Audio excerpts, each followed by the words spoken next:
Hello everybody, and welcome to the FitBigStrong podcast. This podcast was created to provide free, high-quality health and fitness information for everybody to become the best versions of themselves. We hope you enjoyed this episode.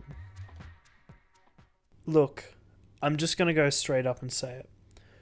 You don't need more than 10 sets per workout per muscle group. Any more than that either means you're not training hard enough or you're being directly counterintuitive. Let's break this down really quick. So, when we build muscle, when we train, we stimulate enough, and then what happens is we activate something called mTOR. Now, this is the signaling pathway for muscle growth in humans, in mammals. And so, awesome. And then what happens is we eat protein, which is high enough in leucine, we flick the switch, and then boom, muscle growth starts. And so, how can we maximize the amount of mTOR within a workout? Well, we ensure our sets are high quality, and then we perform more of them. And then more to a point will result in the most possible stimulus of mTOR. That's the idea. And so, we look at this mechanistically and we go, okay, at which point do we see controlling for set quality? At which point do we see reductions in mTOR? And so there's also so we've got two enzymes. I'm going to mention one as well, which is called AMPK. Now what this is a catabolic pathway, and this breaks down proteins and fats for use as energy. You see this a lot in high-intensity cardiovascular demands. And this is kind of like the opposite of mTOR. You activate AMPK, you're going to be directly impacting the benefits of mTOR. And so, they do a study, and they go 10 sets, 20 sets, 30 sets, 40 sets. Or maybe 2 sets, 5 sets. I can't remember the specifics. But what we see is after 10 sets, mTOR doesn't really increase that much, or possibly goes down, and AMPK starts to be activated, which is really interesting.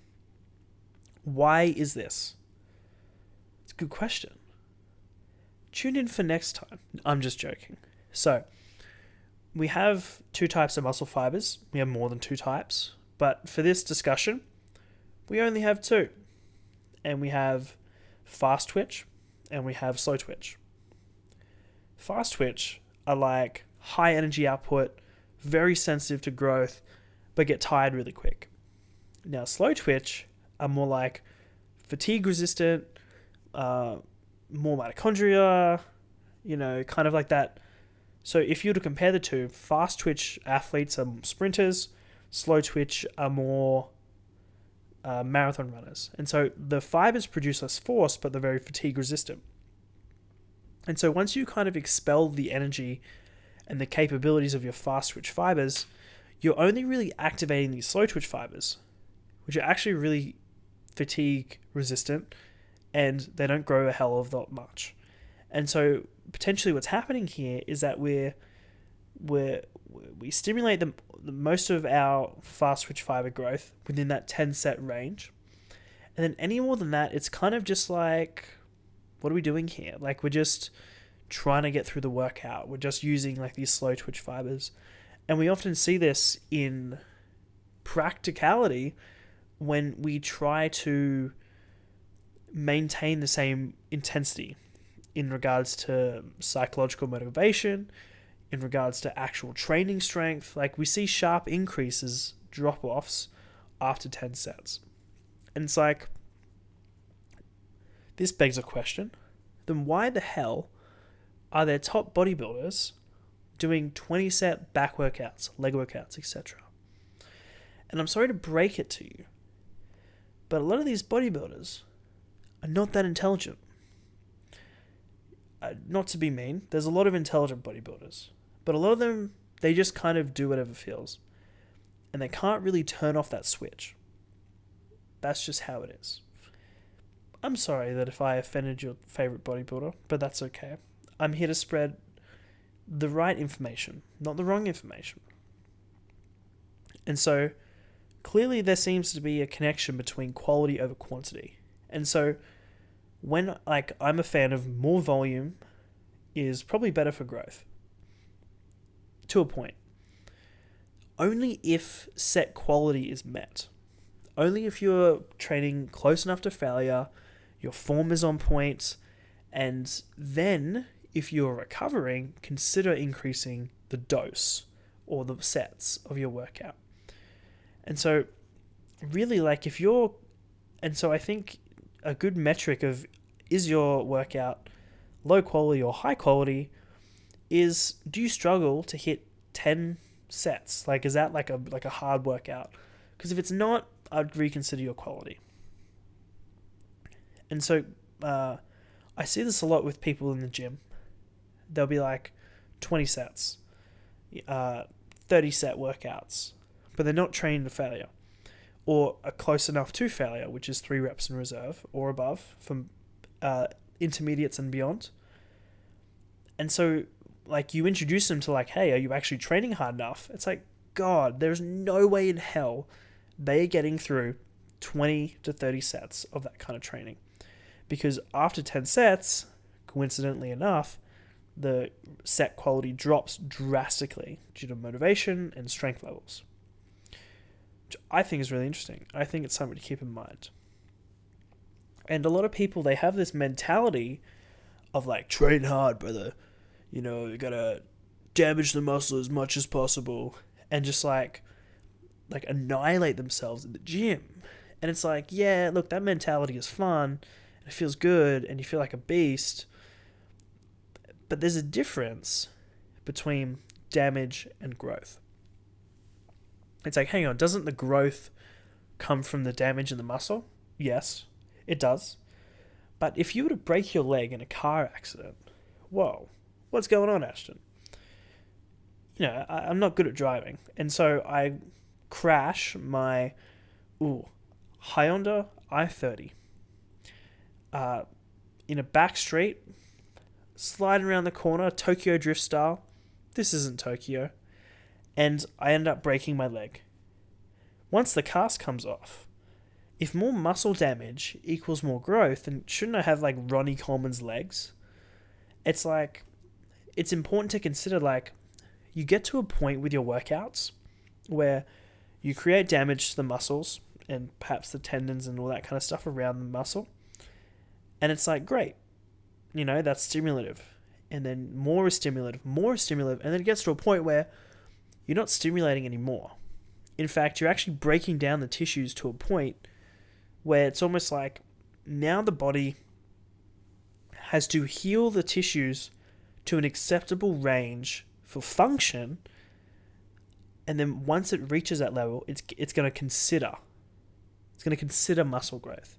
Because what's more important, having a bigger quad or having that quad actually attached to a tendon or having the structures of the muscle fiber actually support muscle in the first place? There's a lot of chemical disruptions, there's a lot of energy system depletion, there's a lot of micro tears that kind of need to come first before we consider actual fiber size increases. And so it's important that it's stimulate, don't annihilate. That's kind of true. And I think people who often say that actually train not hard enough. And they're what's the least I can do? Well, it's not about the least you can do. It's about understanding what it is that actually causes the growth that we want. And so we don't want to go into the workouts with this ego in our heads about we have to train as hard as possible or it doesn't count. No, because smart training is hard and it's going to be hard. It's especially hard to make sure that your form is on point. You're using the right proximity to failure. You're tracking performance. That's hard. And so we need to make sure that, we understand at which point does our work become counterproductive.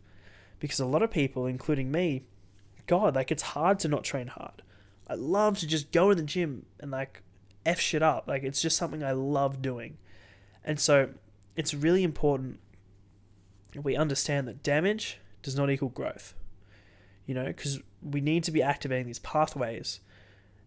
And then once they're activated and once they've kind of been saturated, so to speak, there's not much more we can do. And so, what are my set recommendations? Like, I can talk about this all I want. I think anywhere between 6 to 20 sets per week, per muscle group, is a good range. Why so low as 6? Why so high as 20? Well, the only way to truly figure out the sets and for your muscle groups is by starting on the lower end. Let's say the minimum workout set number is 2 to 3 if you're a beginner or early intermediate. Let's say you're doing RDLs. This is a great example. You do 2 sets of 8 at 3 reps in reserve, and you're sore for like 2 days, and then you're not sore after 3 days, and then on the 4th day you're back to training legs, and you have hamstrings again. You're recovered, so you increase by a set. Same phenomena happens. You go up to 4 sets. Ooh, now it's taking you 3 days to recover, and you're just recovered on time for your next hamstring workout. Do you add a set, or do you, what do you do? Well, given the fact that if you increase a set, you're going to increase the recovery time, and that's going to impact your next workout. We don't want to do that, because there's no point. We can just add more sets in the other workout, assuming that's going to recover on time. And so set recommendations, I think you should be increasing sets over time, depending on your recovery needs. And something like RDLs, if you do RDLs right, I did 2 sets of RDLs once, and I was literally sore in my hamstrings for 5 days. No joke. Couldn't walk properly for 2. And so but you train something like side delts, which are smaller. That's another key point. You train something like side delts, you do 4 sets, and you could probably hit them again the next day. And so what are the factors which influence the number of sets a particular muscle group needs? The strength, the size, and then also something like the leverage of the muscle group. So, for example, the side delts can't produce much force at the shoulder joint, just not mechanically driven for it. But something like the glutes and the hamstrings and the quads, it's they are powerful pushing muscles. And so they're going to be able to withstand a lot more forces. And the quads are also stronger. So per unit of muscle, they're producing more of a force, and that causes more of a damage. And so that's going to impact recovery. And there's also way more muscle fibers in your quad than there is your side delt, unless you're like Jeffrey the gym bro, and who only does laterals and, maybe works out in a wheelchair. Damn. Point is, these are 3 factors to consider. If you're like, damn, I'm going to do set recommendations for my side delts and my quads. What am I going to start off with? Well, you could probably get away with 3 to 4 sets week 1 for your side delts, but maybe you're just going to do 2 sets per exercise for your quads initially, and then 3 sets next week, and then 4 sets, and then you see how you go.